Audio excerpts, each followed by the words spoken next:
Right now, Florida has become unaffordable. The issue's the same. People are not getting paid enough to live in the community where they work. Sarasota seeks answers. We found the Goldilocks formula. One developer's answer: we take greed out of the equation and move forward. be informed, be smart. Watch now and subscribe. Hello and welcome to the Suzanne Atwell Show. In this edition, affordable housing in Sarasota, the city, the county, and the region. It is a story about supply and demand, cause and effect, land use reform, and incentives for private developers. We begin with the market conditions. The basic unit used to measure what a person can afford is based on two metrics: where you live and how much you earn. The term is called Area Median Income, or AMI. Our area includes Manatee and Sarasota counties. The AMI here for a single person is about $60,000 a year. For a family of four, it's just over $90,000.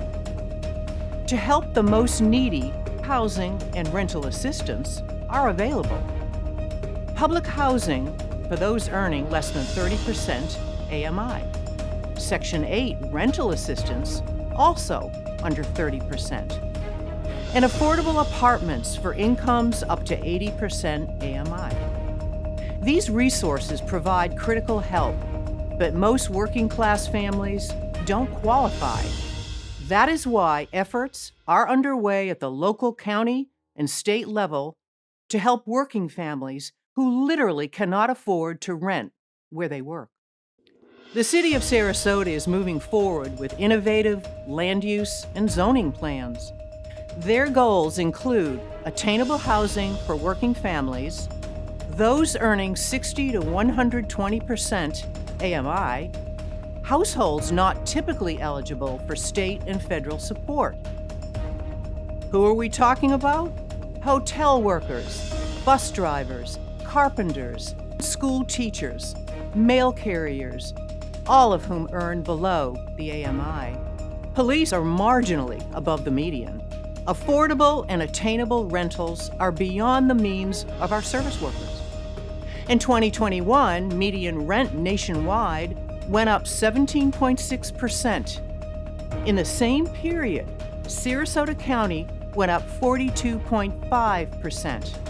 In dollar terms, at the start of 2021, the median rent in Sarasota County was $1,373 per month.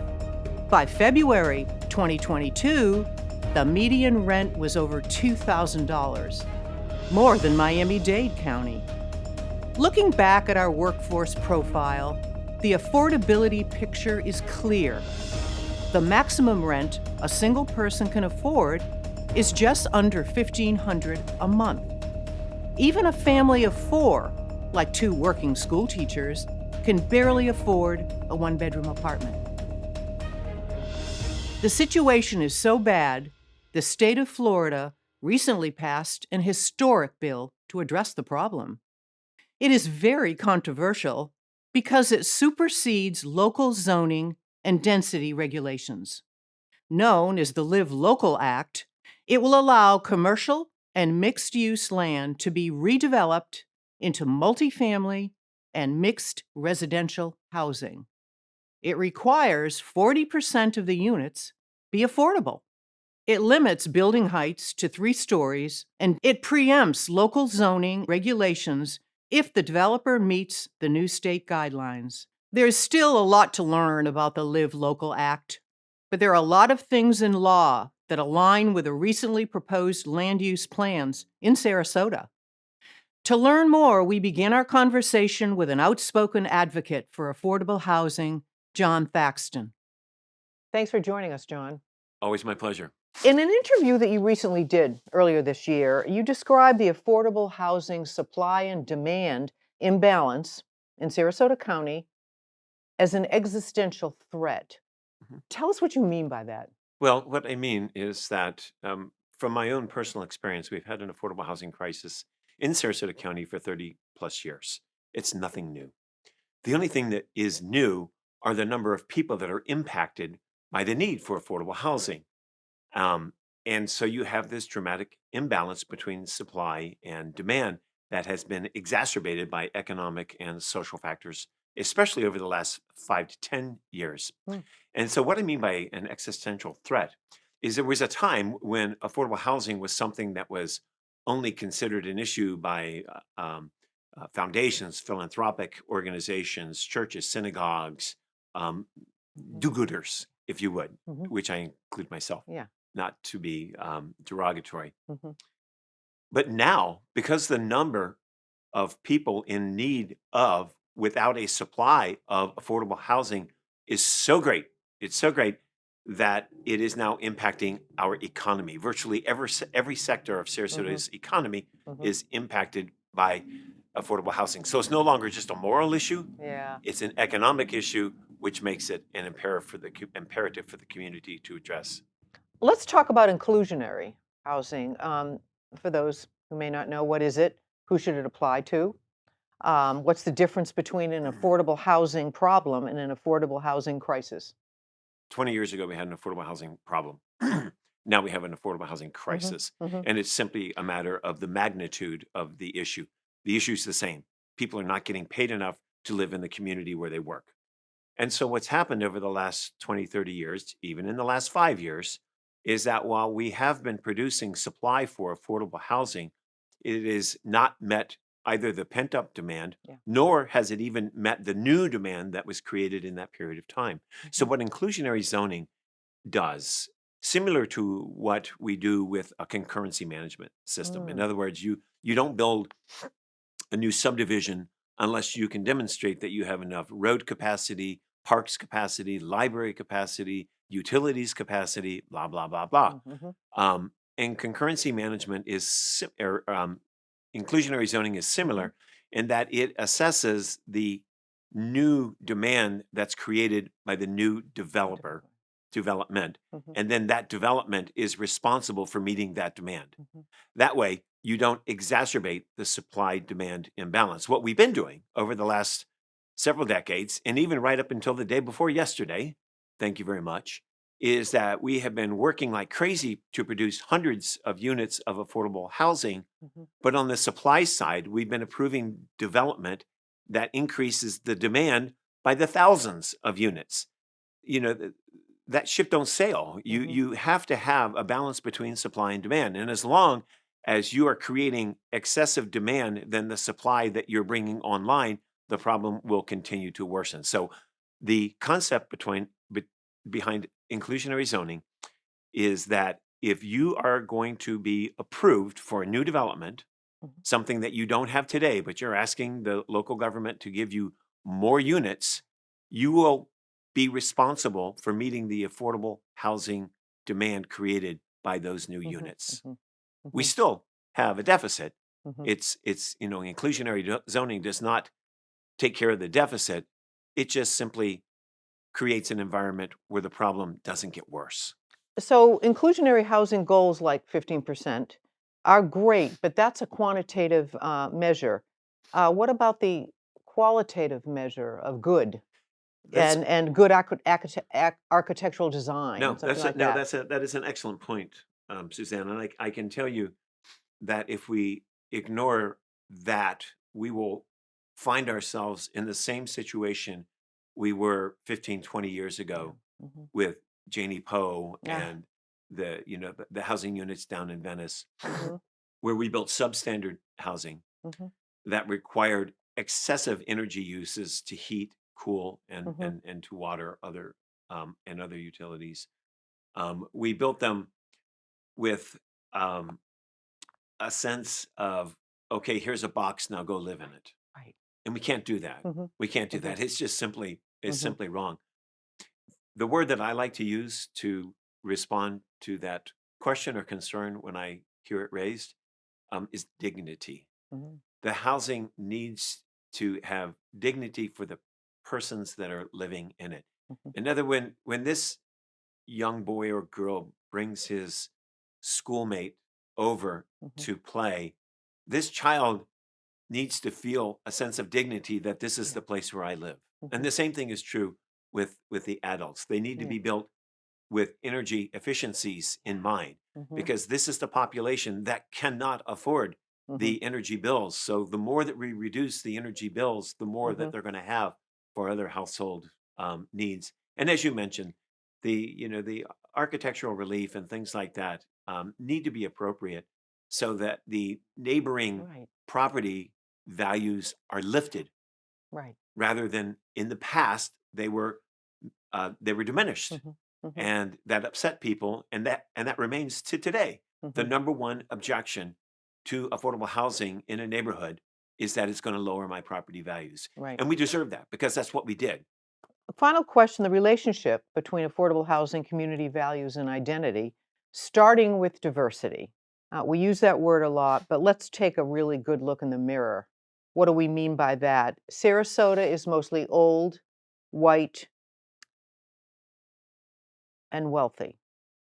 As a community, we must provide the continuum of housing that's necessary for every person living in our community to have a place to live Mhm. that they can afford. I believe that is a necessity. It's Mhm. not some luxury Mhm. thing like having a fast car. You, everyone in this community needs a place to live. Unfortunately, the marketplace is not providing and hasn't provided for decades Mhm. the housing for the lower workforce. Mhm. But here's the rub: that lower income workforce is what assures the quality of life for everyone living in this community. It Exactly. is not just, as I said before, it's surpassed this motive of just being the right thing to do Mhm. or the morally correct thing to do.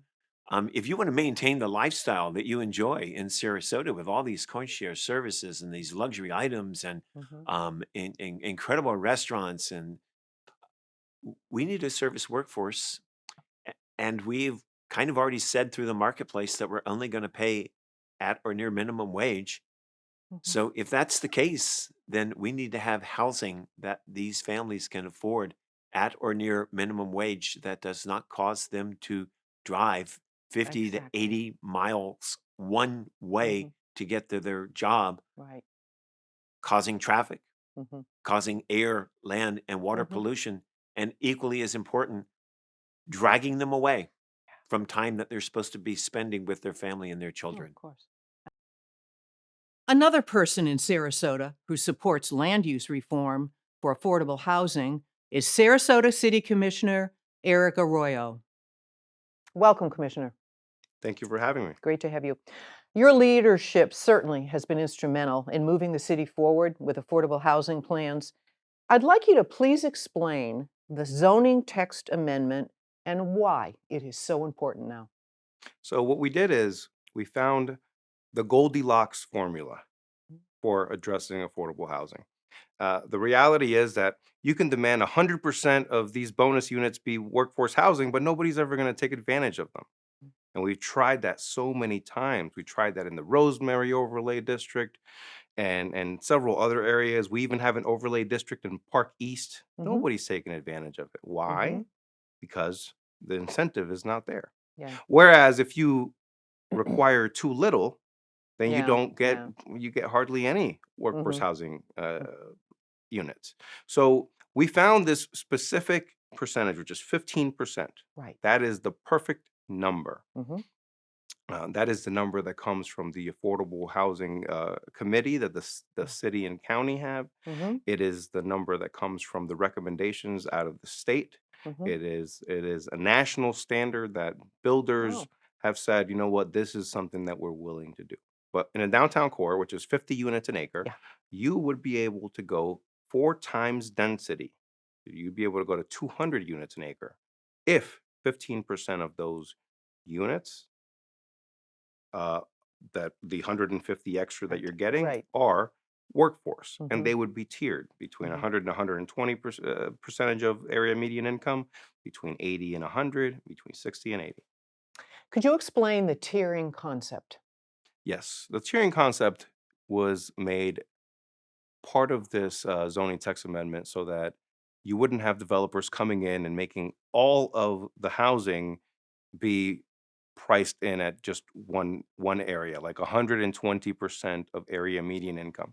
Area median income is a number that comes out every single year by the federal government. We are providing or requiring that if you're taking advantage of these incentives, you have to provide housing for the 100% of area median income up till 120%, but also between 80 and 100% of area median income, and then also between 60 and 80%. So Those are the so let's tiers. say you would have to provide a third of the units, the Mhm. bonus units that you're Mhm. providing for workforce would be within 100 and 120, a third would be between 80 and 100, and a third would be between 60 and Mhm. 80%.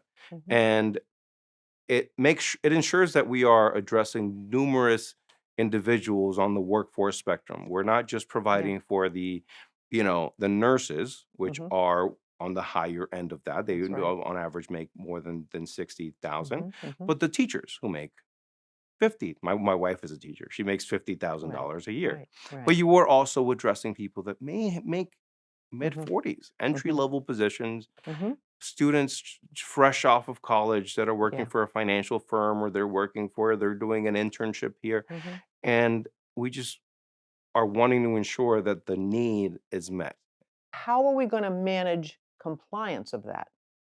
Well, the compliance will be done through a third party, and they would enter into agreements with the developer where these units have to remain affordable for a period of 30 years. Even if they sold them, it would be sort of a covenant that would run with the land. You couldn't get rid of it, Okay. and it would be adjusted. A lot of people think that, nobody can, charge 1,500 for 30 Right. years. Well, no, it gets adjusted every year because HUD, the Mhm. federal agency, comes Mhm. out with numbers every year as to what the area median income is. Right. And so each year it would get adjusted. So you would get some more rents. Sure. Because looking at the tiering concept from a renter's perspective, a family with 120% income is approved, and a year or two later, their income goes up. Mhm. We don't want to punish people for doing better, but that We doesn't don't. do that. The reality is that, when you get to the 120% of AMI, Yeah. many of these units, I mean, if you go any higher than that, I think you're pretty much already at what the market rate would be uh, for Hmm. buying a unit anyway. Anyway, And the exactly. difference is just a few Yeah. $100s, but it's big. And the families that are living some Hmm. paycheck to paycheck, and some are just one catastrophe away from having their bank accounts Exactly. wiped out.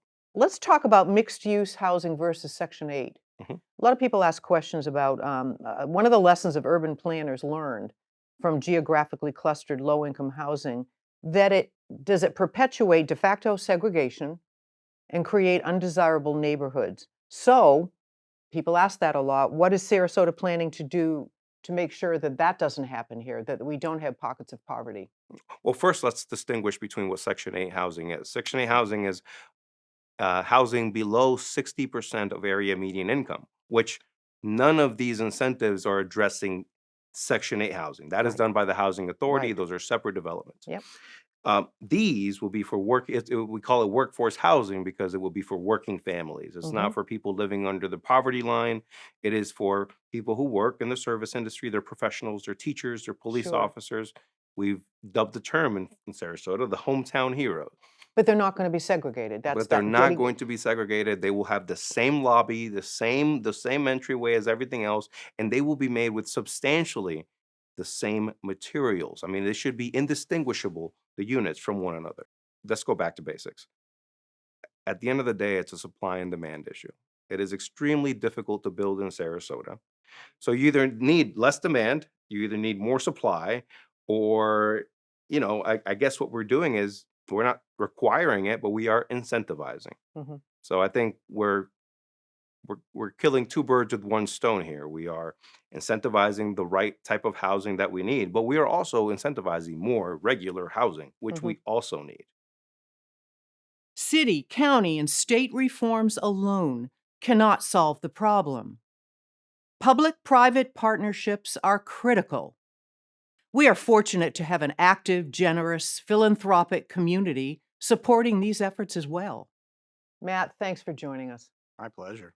Let's start off by giving us some examples of affordable housing projects which are currently invested. hmm Well, the project that started the whole game, of course, in affordable housing, even before the crisis per se, Mhm. was Lofts on Lemon, and that demonstrated that was when Chuck and Margie were still with us, and that demonstrated their commitment really again, because we were hearing about the pain from teachers and Mhm. firefighters Mhm. and policemen. You know, all these people that perform Mhm. absolutely critical duties that Yeah. we don't want struggling with housing because they're teaching our kids and they're protecting us in the streets and they're keeping our houses from burning down. So Lofts and Lemon was really sort of the first hometown hero directed, and that's a theme that's carried through everything we've done. Our board got pretty attuned to that very Good. quickly, and during our retreat in the fall of 2021, they decided to make affordable housing one of our main pursuits, and Good. that became what we call an initiative, basically, and that is throw everything you need at it and let us know, what you think it'll cost. Could you explain what SHIP funds is for those who don't? SHIP is a fund at the state level that offers these uh, tax credits, and for many years, and I'm not. This is not a political statement, but for many years, the I know. legislature was raiding that fund basically for Mhm. for general purposes. Mhm. So from a statewide level, we're really digging out of a hole right now. Now, the new Living Locally Act, which just got approved, Mhm. infused a whole bunch of money in the SHIP fund. It's fully funded for the first time in ages, and there's a whole host of other things that law does that we're still trying to figure out. But How does the Barancic's matching fund strategy deal with leveraging investments into loans and tax credits? Again, how that works so that people right, know what that means. we do grants. We really don't do loans in the philanthropic world. Those are called PRIs. Hmm. And sometimes they make sense. Our board has expressed an interest in them if it's the right project. But a loan is still a loan, and Mm. unless it's 0%, you're Yeah, still adding to the burden that's of the right. cost of the project. So, in the Mhm. case, a good example is the case of Lofts on Lemon. That was a $2 million grant, no strings attached. Mhm. So that with the intent of we're going to juice this project so that rents can stay low for teachers and firefighters, and there was a certain number of units allocated specifically for them. So But isn't there a difference between cost burdened and loan burdened? yeah. When you weigh the two that we talk all about, everybody's they're spending more than 30% hmm on this, and but a loan, how would that change that dynamic? well, you have to pay the interest back, Okay. so that has to be built into the rent. So a $1,200, I'm just Yeah, speculating here, but a $1,200 rent becomes a 1,350 sure. because they have to build in that debt service. Whereas if it's a gift, there's no debt service. So Right. yeah, Interesting. that's the difference.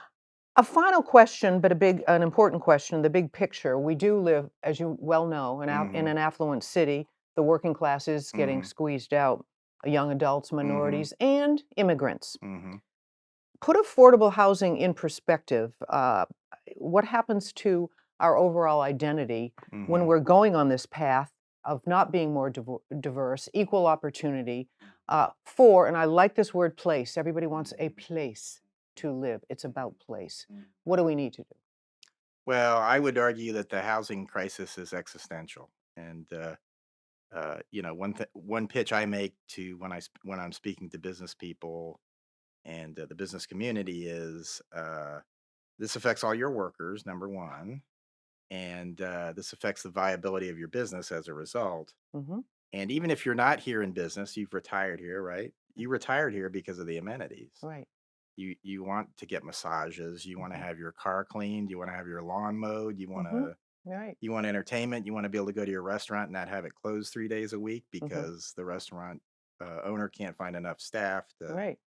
to fill it. So there is a breaking point, and there will be a time when, and people are already leaving. I mean, folks, we've heard so many stories through agencies like Salvation Army and Mm, others that provide transitional housing, sure. that a lot of folks are just throwing in the towel and they're going someplace else, and they have this kind of skill set that they can go to another community Hmm. and do what they do. So my fear, I'm a 47-year resident. I've watched this place grow. I love this place. I love the amenities. I Hmm. love giving nature of the community, but at some point, there's a breaking point where Mhm. uh, people will not be able to afford to live here anymore, and all those services you enjoy simply won't be able to be provided because there will be no one to provide them. And that's why everyone from the most affluent resident to the people on the front lines that are getting hit the hardest and the most right now need to care about this issue. And a community, to be blunt, in a community as wealthy as Sarasota,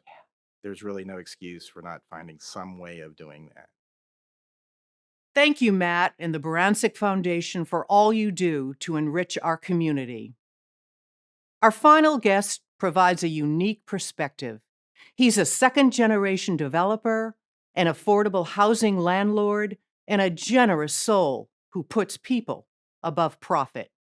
Welcome to our show, Mark. Oh, thank you. Thanks for having me.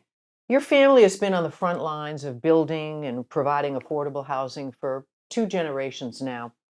Please share the story as we move forward with this housing issue. Sure. Growing up, my father was always philanthropic, Mhm. always believed in giving back, always believed in the little guy. Mhm. That he definitely liked to stand up for those that weren't able to stand up for themselves. And we had a big call center here in Florida of about Mm. 500 people. Mhm. And that's where I was having in Sarasota. Mhm. And I was having a hard time recruiting people because I couldn't, I thought I paid well, but obviously not well enough back then. And my father basically took it upon himself to help find housing for our employees. And my father just kept the real estate alive because he really believed that he was onto something and wanted to continue to find more housing for people that were working. And Mhm. the only rule that he had, and we still do this today, is if you want to live in any of our places, you have to have a job. Mhm. Unless you're disabled or retired or you're a student, um, in order to live, we'll keep the rents low. Mhm. For-profit business with a very philanthropic mission to keep the rents low, and we'll do that as long as you're working. And the apartment communities that we have benefited from this Mhm. little microcosm of a community within itself because everyone was contributing to pay their own way. We didn't have rental income restrictions, and we still don't today. We don't care. We abide by the LORAs, which is the land use restriction agreements on those where the county or the city were kind enough to waive our impact fees on our new construction. Um, and therefore, we had to have so many people making a certain amount. But Yeah. artificially, we've always kept the rents extremely low Mhm. so that everybody can afford to live in the area. We look at what is the average median income in an area, and we say, what is minimum wage? So if you're working at McDonald's or you're a nurse, Mm. entry level, a lot of officers, teachers, the first couple of years, a lot of them aren't really making enough to afford any apartments anywhere, nonetheless a studio. They just can't. And so what we're doing is we're finding out what are those wages. This is what we do throughout the state. Find out what are those wages in the Mhm. local market, and then we set our rental rate to be 30% of what their wages are. And that's it. We include all the utilities, of course, in that 30%. Mhm. And that's how we then reverse engineer. We know, okay, here's what the rent's going to be Mhm. based on what their income is. And then this is how much we can afford to build in amenities, what we can afford to build these apartments for. And And and so what so be happens it. when the wages increase? The wages increase, they have. We increase our rents. I think we've increased our rents in the last 5 years by about $100 a month, Mm. period. Mm. Somewhere between 50 and $100. Some people we didn't raise their rents because they're just not making enough, Okay. period. Right. Right. I But see. as long as the properties are profitable, then Right. we take greed out of the equation Mhm. and move forward. Great. I know you're following the city's affordable housing plan that just went on first reading of the commission. What do you think about all that? Um, I really like the effort of the folks in the city and what they're trying to do. Um, I love I definitely love the focus around affordable and workforce housing that they're trying to do. I personally wish it was a little more richer. So if you're getting a bonus of additional density on the units, Right. I would like a bigger portion of those density or bonuses to go towards affordable or workforce housing. It ends up being kind of a small number. It's A for effort, but I think but developers can make it happen by allowing to be more affordable if they would like. But like I said earlier, it's taking greed out of the equation. Yeah.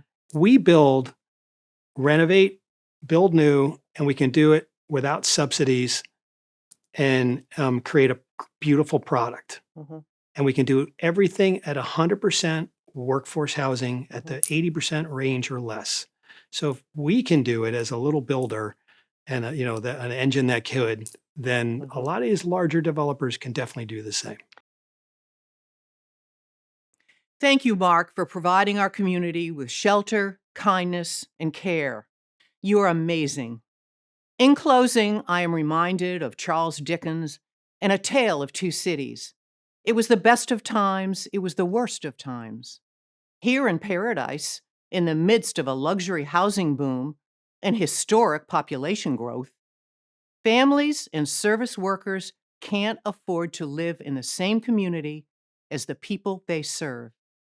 That, as Mr. Vengroff politely pointed out, is the inevitable result of unchecked power and greed.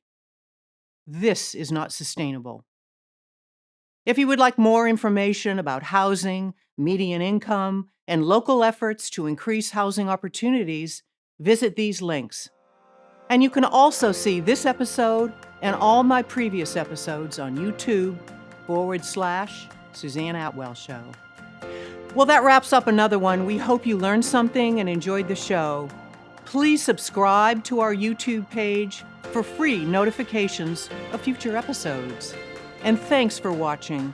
Until next time, I'll see you around town.